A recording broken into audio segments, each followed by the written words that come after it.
दोस्तों आज बाजार में तूफानी गिरावट के साथ शुरुआत हुई। यानी एक तरह से देखें तो लोगों को बहुत ज़बरदस्त लॉस होता हुआ दिखाई दिया, लेकिन बाजार ने काफ़ी अच्छी रिकवरी दिखाई है। यानी जो लॉस था वो कम होता हुआ दिखाई दे रहा है और काफ़ी लोगों ने निचले लेवल से खरीदारी भी शुरू की है। अब इसके बीच में टाटा स्टील में भी हमें इस समय ट्रेडिंग है वो ग्रीन जोन में होती हुई दिखाई दे रही है और स्टॉक काफ़ी अच्छा लग रहा है इस लेवल पे।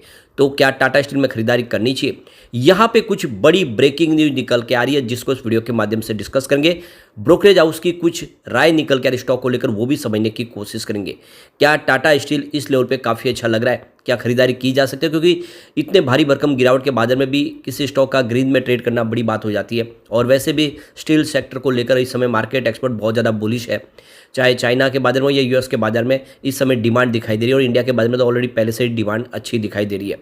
तो क्या करना चाहिए? दूसरी तरफ टाटा पावर की बात करें तो आज बहुत ज़बरदस्त गिरावट हुई, क्योंकि पिछले दिनों ऑल टाइम हाई बनाई फ्राइडे को और आज प्रॉफिट बुकिंग हुई, लेकिन स्टॉक ने एक ज़बरदस्त बाउंस बैक भी दिया है और आप देख सकते हो स्टॉक फिर से तेज़ी से बढ़ने को तैयार हो चुका है। तो मार्केट एक्सपर्ट की क्या राय है जानेंगे टाटा पावर को लेकर, और जो बड़ी डील हो रही है वो क्या इशारा करिए। लेकिन फ्रेंड उससे पहले अगर आप पहली बार हमारे चैनल पे आए तो चैनल को सब्सक्राइब कर दीजिए, एक बेल आइकॉन दबा दीजिए ताकि जब भी नया वीडियो बने पहला नोटिफिकेशन आपको मिले। वीडियो पसंद आए तो लाइक शेयर जरूर कीजिए। चलो फ्रेंड्स वीडियो स्टार्ट करते हैं। मैं हूँ आपका दोस्त SB दवे और हमारे अपने चैनल ऑनलाइन कमाई में आपका बहुत बहुत स्वागत है। तो सबसे पहले अगर बाजार की बात करें तो इस समय 11:30 के आसपास का टाइम है। अब BSE सेंसेक्स की जो शुरुआत है काफ़ी निगेटिव रही, 73,315 के स्तर पे शुरुआत हुई और आप ये देख ही सकते हो कि लगभग 900 पॉइंट की गिरावट के साथ, भारी भरकम गिरावट के साथ बाजार ने शुरुआत की।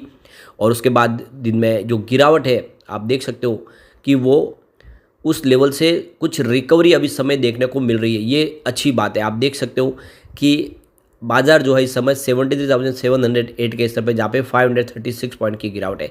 यानी बाजार रिकवर होने की कोशिश कर रहा है। 0.72% की गिरावट देखने को मिल रही है।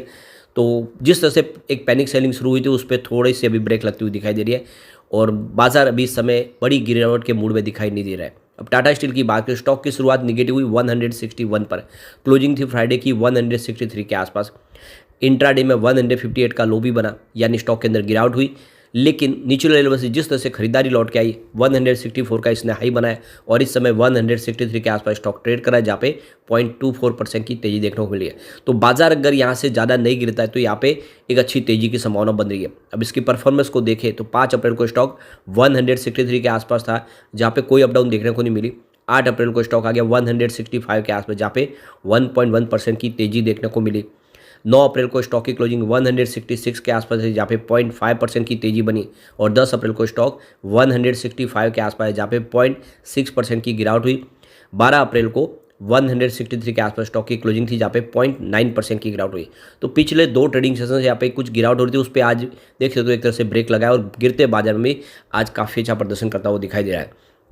इसके बीच में जो बड़ी अपडेट निकल के आ रही है, टाटा स्टील की सब्सिडीज कंपनियां नीलांचल इस्पात निगम लिमिटेड, इसके ऊपर पेनल्टी लगाई गई है। तो ये करीब 5 लाख रुपीज़ की पेनल्टी लगाई गई है regional director eastern region ministry of corporate affairs की तरफ से। नीलांचल इस्पात निगम लिमिटेड का अधिग्रहण टाटा स्टील ने जुलाई 4, 2022 को किया था। तो यहाँ पे 12 अप्रैल 2024 को नीलांचल इस्पात निगम लिमिटेड को यहाँ पे 3 ऑर्डर मिले हैं और ये देख सकते हो कि RD की तरफ से ये दिए गए ऑर्डर है जिसमें इन पे पेनल्टी लगाई गई है। लेकिन टाटा स्टील की तरफ से कहा गया है कि ये जो पेनल्टी लगाई गई है इससे इनके जो इस समय जो फाइनेंशियल या ऑपरेशन है दूसरी एक्टिविटीज़ पे कोई इफेक्ट नहीं पड़ने वाला। नीलांचल इस्पात निगम लिमिटेड का कारोबार ऐसे ही चलता रहेगा और इसके बारे में जो होगा आगे संभावना देखी जाएगी।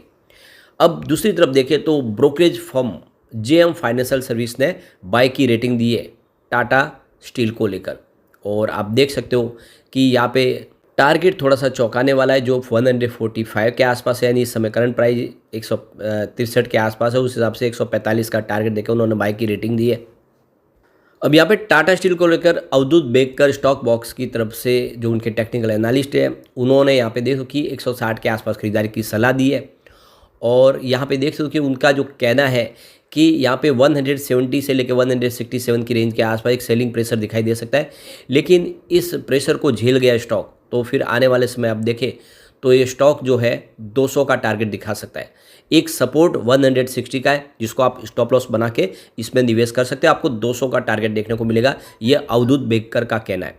दूसरी तरफ टिप्स टू ट्रेड के अभिजीत के हिसाब से देखें तो यहाँ पे देख सकते हो कि उन्होंने यहाँ पे सेल का टारगेट दिया है और देख सकते हो कि 169 के आसपास एक स्ट्रॉन्ग रेजिस्टेंस है, इसको पार नहीं कर पाए तो यहाँ पे एक गिरावट की संभावना बनेगी। 161 का सपोर्ट लेवल है, ये सपोर्ट लेवल टूटेगा तो 143 तक यानी 140 तक स्टॉक जा सकता है, यानी उनके हिसाब से आपको 170 के पहले इसमें प्रॉफिट बुकिंग करनी चाहिए। दूसरी तरफ देखें तो प्रभुदास लीलाधर की तरफ से देखें तो यहाँ पे इसकी तरफ खरीदारी की जो है पिक लेवल 159 का बताया, इसके आसपास आपको खरीदारी करनी चाहिए और इसमें आपको सपोर्ट मेंटेन करना है 146 का और आने वाले समय आपको 184 और फिर 195 के टारगेट देखने को मिल सकते हैं। तो बिल्कुल आपको 146 के सपोर्ट के साथ में इसमें बने रहना है, 160 के आसपास खरीदारी करें, 200 के टारगेट आने वाले समय देखने को मिल सकते हैं।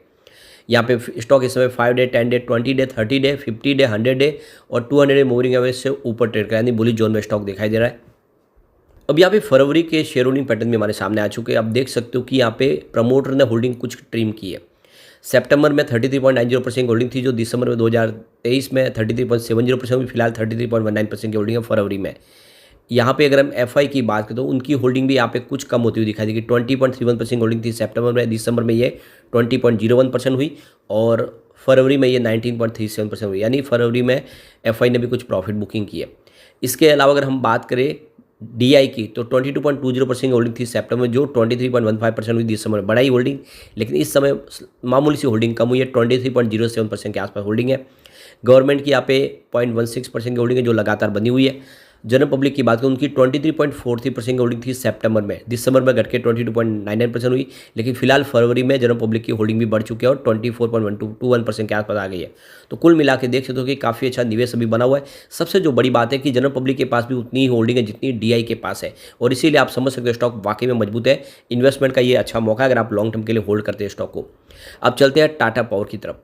तो टाटा पावर में आज देख सकते हो कि क्लोजिंग थी फ्राइडे की 436 के आसपास, लेकिन आज शुरुआत हुई 424 पे, ज़बरदस्त गिरावट के साथ शुरुआत हुई क्योंकि stock already all time high बना चुका था और फिर प्रॉफिट बुकिंग की संभावना यहाँ पे बनी और वहाँ से जो गिरावट भी है 417 तक स्टॉक को लेके गई। काफ़ी नीचेले लेवल से लोगों ने इसमें खरीदारी शुरू की और स्टॉक ने 436 का हाई बना दिया, यानी देख सकते हो कि काफ़ी शानदार प्रदर्शन करता हुआ दिखाई दिया।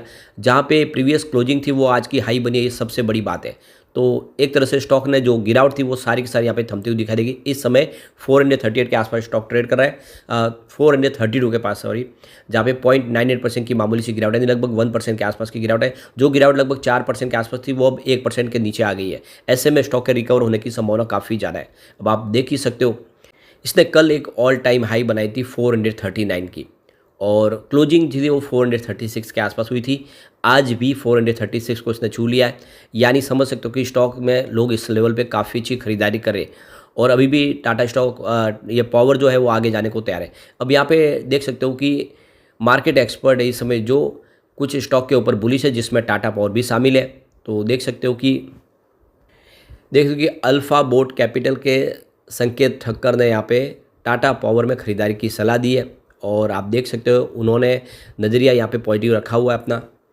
देख सकते हो कि रेजिस्टेंस है वो 456 से 460 के आसपास है, यानी मजबूती से आगे बढ़ने की तैयारी है स्टॉक की। और एक सपोर्ट लेवल 380 का, ये सपोर्ट लेवल जब तक है इसका अपसाइड मूवमेंट देखने को मिलेगा। शॉर्ट टर्म में एक अच्छी तेज़ी देखने को मिल सकती है, लेकिन अगर कोई शॉर्ट टर्म ट्रेडर है तो वो इस ऊपर के लेवल पे प्रॉफिट बुकिंग कर सकते हैं जो 456 से 460 के आसपास देखने को मिलेगा।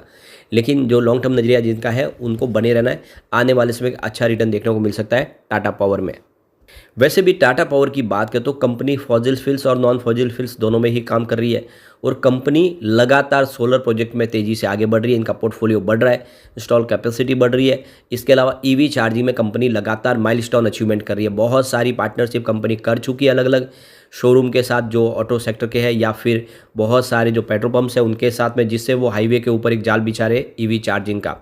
दूसरी तरफ देखें तो कंपनी का डिस्ट्रीब्यूशन का बिजनेस भी काफ़ी अच्छा कर रहा है और इसीलिए कह सकते हैं कि टाटा पावर आने वाले समय एक ज़बरदस्त तेज़ी के साथ तैयार हो गया है। शॉर्ट टर्म इन्वेस्टर चाहे तो थोड़ा सा प्रॉफिट बुक कर सकते हैं, लेकिन लॉन्ग टर्म इन्वेस्टर इस समय बने रहे टाटा पावर और टाटा स्टील दोनों ही कमाल कर सकते हैं। लेकिन फ्रेंड कोई भी इन्वेस्टमेंट करने से पहले अपने फाइनेंशियल एडवाइजर बड़े ले ले या अपना खुद का रिसर्च करें, क्योंकि मैंने वीडियो आपके एजुकेशनल पर्पज़ के लिए ही बनाया। वीडियो पसंद आए तो लाइक से जरूर कीजिए और चैनल को सब्सक्राइब कर दीजिए। Thank you friend.